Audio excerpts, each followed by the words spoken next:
was told to do that, and he just went along and did it. You know, and they always try and lock in bigger fights or future fights before other fights have been made, and that's just boxing. That's the sport that we're in. This is 90,000 British fans that are going to be potentially supporting him. Does that environment concern you? For me, it doesn't matter. Listen, I go to all place when leave my opponent. Yeah. For me, it's a great, because I do have a lot of followers like here in the stadium. Listen, 100,000 people go to watch and fight me and Daniel. If this stadium support Daniel, no problem, because it's London. Yeah. Just for me, it's a great. Yeah. Listen, my focus, it's a ring. It's not my followers, not people. Blah blah blah blah blah blah. And my team and me. Because when I listen voice to it, first round, my focus like a okay. Go. Joseph Parker has stirred debate in the boxing world with a pointed warning ahead of the highly anticipated rematch between Oleksandr Usyk and Daniel Dubois. To quit in the Joe Joyce fight. I mean, I'm not sure what the problem was with the eye. Maybe it was a proper problem that he had, and then the Usyk fight got down with a jab. So these fighters were able to make him, make him find a way out, or maybe it got too hard for him. I don't know what's going on in Daniel's mind. The former world champion didn't mince words when he suggested that although he favors Usyk's technical mastery, the Ukrainian southpaw must be careful, because Dubois, in his eyes, is a different animal this time around. Parker is on standby to face the winner, and he's made it clear he's watching closely. With his recent wins over heavyweights like Deontay Wilder and Zhilei Zhang, Parker's name sits firmly among the top of the division, and his predictions carry weight. Parker said, "You can never write Daniel Dubois off. After the first Usyk fight, the Jarrell Miller and Anthony Joshua fights, he has become a man on a mission. He comes out and gives it everything he has. He has a good team behind him." The rematch between Usyk and Dubois, set for July 19th at Wembley Stadium, is more than just a sequel to their August 2023 clash. It's a battle for all four major heavyweight titles, as Dubois now holds the IBF belt after a meteoric rise that shocked many in the sport. Since his first loss to Usyk, Dubois has rebuilt his career and credibility with stunning knockout wins over big names like Jarrell Miller, Filip Hrgovic, and most recently, former two-time champion Anthony Joshua. That victory over Joshua last September, where he knocked the Brit out, cemented Dubois as a force to be reckoned with and earned him the IBF title, which was later elevated from interim to full championship status. You have to say you went in as an underdog against Jarrell Miller, and you went in as an underdog against Filip Hrgovic, and you performed and delivered on both of those. I know, it's just coming through that, it's just building. Those two fights were like my redeeming fights for me, so bouncing off of that, I'm the man of the future now, so it's just building my character, and I'm battle hard and fighting now. And I've been able to see the resurgence of Daniel Dubois. It's been beautiful. It's been amazing. He's been able to change the minds of those who doubted him. And the big win he just got over Joshua was remarkable. I know you won't be looking past Joseph Parker, but you made your presence felt in Riyadh last time out when you called out Oleksandr Usyk. Is that realistic? You think that you can get to him again, and what would you do differently next time? Yeah, I wouldn't let him off the hook next time. He got away lucky last time, so I need to right that wrong and get my revenge. But first things first is Parker, so yeah, all eyes on him. Interestingly, Dubois was originally scheduled to face Joseph Parker earlier this year. The bout was planned for February, but illness forced Dubois to pull out during fight week. Parker instead faced Martin Bakoli as a late replacement and dismantled him in under 2 rounds. While it was a convincing win for Parker, it also disrupted what could have been a timely clash between him and Dubois. Many expected that bout to be rescheduled, but Dubois chose to take on the biggest challenge of all, a rematch with Usyk for for the undisputed crown. WBO President Gustavo Olivieri recently confirmed that Joseph Parker will be getting the first shot at the unified title. Gustavo said, "We made a decision that serves the interests of boxing and the fighters themselves. After the unification fight, Joseph Parker will receive the first right to a title fight." Usyk, the Ukrainian technician and Olympic gold medalist, is now 38 and remains undefeated. His career has been a masterclass in adaptability and IQ, rising from undisputed cruiserweight champion in 2018 to undisputed heavyweight champion by 2024, with victories over Anthony Joshua and Tyson Fury. Dubois was defeated in their first encounter, stopped in the 9th round, but the bout was shadowed by controversy. A body shot in the 5th round dropped Usyk to the canvas, but the referee ruled it a low blow, a decision still hotly debated. I'd say they couldn't give me that because of the political state. It wasn't just a fight, and you know they sort of got out of that one a bit. But anyway, I'm gonna have to put the record straight and clear up the controversy and make sure that I nail him to the canvas this time. Was it a low blow? The answer to that is yes, it was a low blow.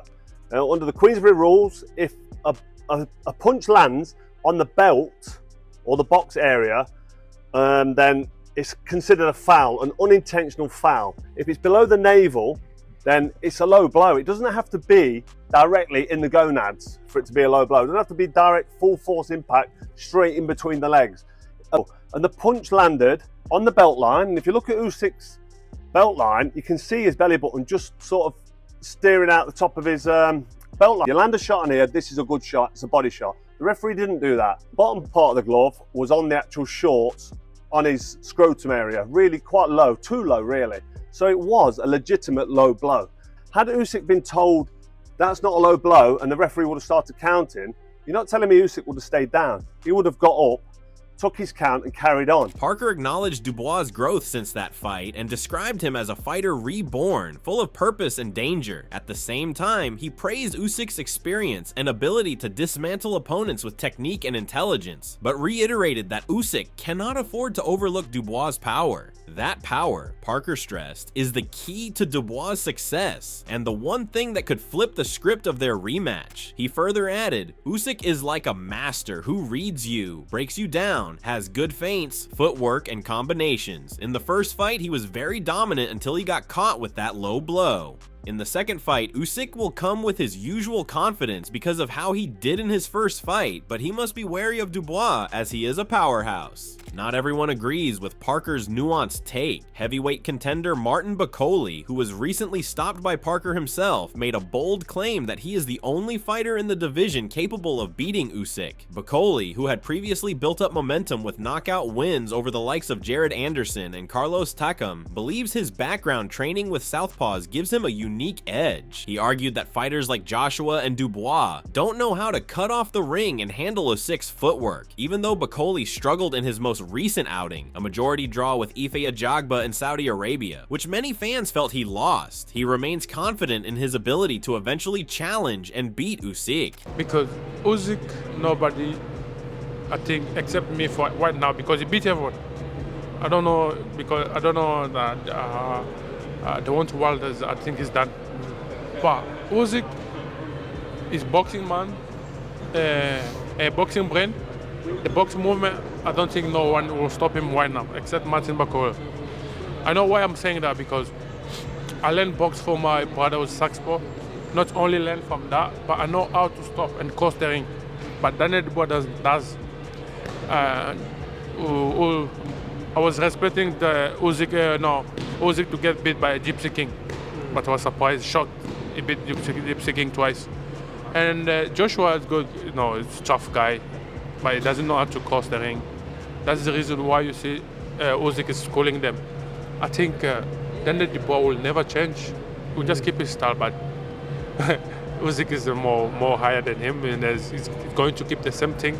Same stuff, just try to avoid that box shot. As the rematch draws near, the boxing world continues to argue over that infamous 5th round shot in the first fight. Tony Bellew, a former cruiserweight world champion and well-known pundit, weighed in with a firm stance, stating there's no question the shot that dropped Usyk was low. He dismissed the controversy, pointing out that the punch landed on the protector, and that's exactly what it's there for, to guard against illegal shots. Bellew believes the referee was right to call it a foul, and he sees little chance of the rematch rematch going any differently if both men stick to the same game plans. I saw something about Usyk saying that he thought Conor Benn won the fight. I don't know if this is true.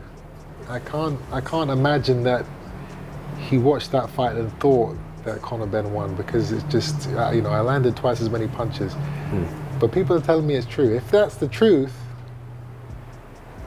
then I'm low-key rooting for Dubois. Team Dubois, absolutely. Yeah. Because that's crazy. That's really crazy to me. And I've met Usyk a bunch of times and we've always been cool, so I was kind of shocked to see that. Here also chimed in, and his view was more layered. He admitted he was rooting for Dubois, not just out of national pride, but because he was taken aback by Usyk's supposed comments on his own fight against Conor Benn. According to Eubank, Usyk allegedly said he thought Benn won their recent bout, which Eubank strongly disagreed with. Though he admitted he had always gotten along well with Usyk, he said the comment left him shocked, and it tilted his support toward Dubois. I saw something about Usyk saying that he thought Conor Benn won the fight. I don't know if this is true. I can't imagine that he watched that fight and thought that Conor Benn won, because it's just, I landed twice as many punches. But people are telling me it's true. If that's the truth, then I'm low-key rooting for Dubois. Team Dubois, absolutely. Yeah. Because that's crazy. That's really crazy to me. And I've met Usyk a bunch of times and we've always been cool, so I was kind of shocked to see that. Eubank also analyzed the mental dynamics of the upcoming rematch. He believes the fight will be won in the head more than the ring. Usyk, he noted, took a long recovery break after the low blow in the first bout, while Dubois mentally unraveled afterward. To Eubank, whoever is more mentally composed and resilient this time will likely come out on top. I think Daniel Dubois, he's on a roll. He's coming off of a massive win against AJ. Usyk's also on a massive roll, so I think that fight's going to come down to mindset. In the last fight, they both showed mental weakness. Usyk took a 4-minute break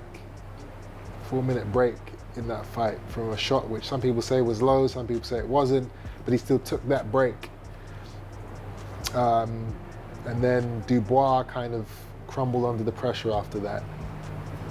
So I think it's going to come down to who's mentally more prepared to tough this fight out. I'm interested to see what happens. David Allen, a well-known British heavyweight who has shared the ring in sparring sessions with both Oleksandr Usyk and Daniel Dubois, has surprised many with his recent take on the upcoming rematch. Although Allen openly respects Usyk and admires his ring intelligence and character, having even experienced a concussion while sparring with the Ukrainian, he now believes Dubois is the one who could emerge victorious. In Allen's eyes, Usyk still possesses brilliance, but Dubois has transformed since their first meeting, becoming more powerful, more tactical, and more determined than ever. That combination, Allen suggests, might just be enough to overwhelm the reigning champion. Nearing 40 as a small heavyweight, because he's not a big fella. He hit me on the chin and on the ego, and he's outstanding, but he isn't a big bloke. He's not a massive man. I'm 6'3", 6'4", but I'm like 20 stone. Like I'm walking around at 21 stone. He's not a big man. He's quite slim. So I just think it's going to be hard for him. I at this early stage, I want to go for Dubois. I think Dubois will beat him. I thought Fury beat him both times usually, and I was wrong, purely because I'd sparred Tyson a lot, and I thought Tyson was pretty much unbeatable, really, from sparring him, from being around him all that time. But Usyk, I thought, beat him fair and square twice, so I just think at his age now, I just think Dubois on that trajectory, getting better all the time, bigger, stronger. getting bigger and stronger, more confident probably. Former super middleweight champion Carl Froch offered a similar sentiment. While Froch admitted that Usyk should be considered the favorite going into the fight, he emphasized that Dubois appears to be coming into his prime at the perfect time. Froch pointed to Dubois' demolition of Anthony Joshua as evidence that he has evolved into a more complete and dangerous heavyweight. With youth, momentum, and improved confidence on his side, Froch feels Dubois is no longer the inexperienced fighter who faced Usyk in 2023. Instead, he sees him now as a formidable threat who could capitalize on any signs of aging or wear in Usyk's performance. But this is the rematch, and Dubois is a different animal. He's a better fighter now. He's had some great wins against Jarrell Miller, Hrgovic. He absolutely splattered Anthony Joshua. We've seen that fight, and he's now full of confidence. He's on the crest of a wave, and he's a guy now getting into the ring really, really solidly, believing in himself after. He's like a new fighter.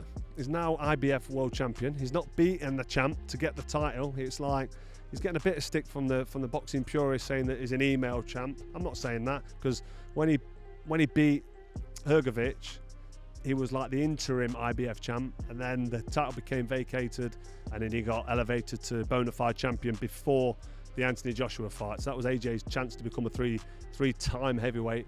Was it yeah, it would have been a three-time heavyweight world champion. Or was it two-time? No, it was three-time. So that was his chance, but he got beat. AJ got absolutely flattened. And now here we are for the rematch. I think it's going to be a great fight.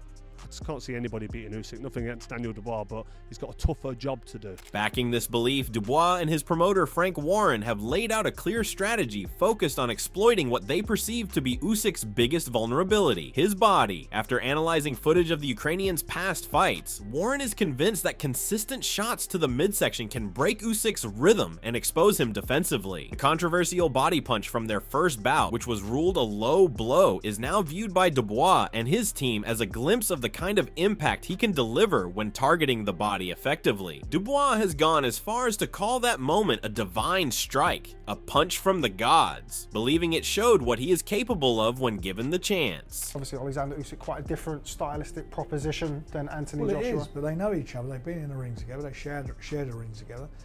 I know he can hurt him. I know that Usyk, who I've got great admiration for. He's beaten every British fighter that he's been in with, but I believe that he has weaknesses, and it was nearly exploited in that first fight. I mean, that's the punch I always felt would give him problems. So Daniel knows what he's got to do in this next fight, and it's going to be a great fight. And as I said, it's historical because of the belts and so forth. If he comes through that, how bad is that? You know, 48 years I've been doing this now. I mean, for him to come through and do that, the heavyweight champion, and I've looked after a few British heavyweight world champions, but I think that would be something special. You know, the first guy to hold the 4 belts, that's historical. Warren has also made bold claims about his preparation for the rematch. He insists that his team understands Usyk's habits and patterns better than even Usyk's own trainers do. Confident that they have found the blueprint to beat the Ukrainian, Warren maintains that there will be no doubt or officiating controversy this time around. He is certain that Dubois will take control of the fight in such a decisive manner that the result won't be left to interpretation or dependent on a referee's judgment. You mentioned earlier about the was it or wasn't it, the low blow in the first fight. Aside from targeting the body and landing that shot to the body, what else does Daniel have to do in the rematch? He's got to work his jab. Got to be busy. He's got to push him back, keep him on the back foot. You know, he doesn't fight too well going backwards. Usyk. You put him on his back foot, and it negates about 70% of what he is.